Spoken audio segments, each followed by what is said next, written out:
पूजा कोणत्या स्थितीमध्ये करावी, पूजेचा काळ वेळ कोणता असावा?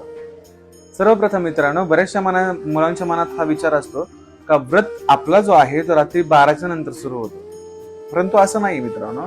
आपल्या सनातन हिंदू धर्मानुसार जवळ सूर्योदय होत नाही तवर कुठलाही व्रत सुरू होत नाही. मग जर तुम्ही रात्रीच्या वेळेस जर एखादं भोजन केलं असेल, उशिरा खाल्ला असेल आणि दुसऱ्या दिवशी त्या कारणाने तुम्ही जर व्रत सोडत असाल तर ते चुकीचं आहे. सूर्य उदयानंतरच आपल्याला सगळं काही आंघोळ स्नान झाल्यानंतर जे काही आपण विधिवत करतो तिथून ते व्रत सुरू होत असतं. व्रताच्या दिवशी ब्रह्मचर्याचा पालन असावा.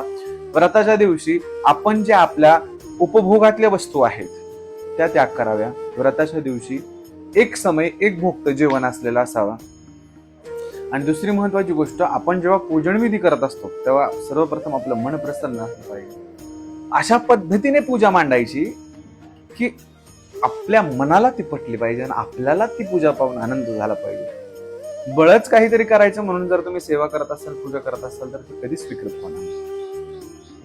आणि ते 15 दिवसातून, आठवड्यातून, महिन्यातून जर तुम्ही देव पूजत असाल तर ते देखील मान्य होणार नाही. भगवतीला नित्यकर्माने जसं आपण माणसासारखं तिला उभं केलंय तसंच माणसासारखी उभी सेवा तिला पोचली पाहिजे.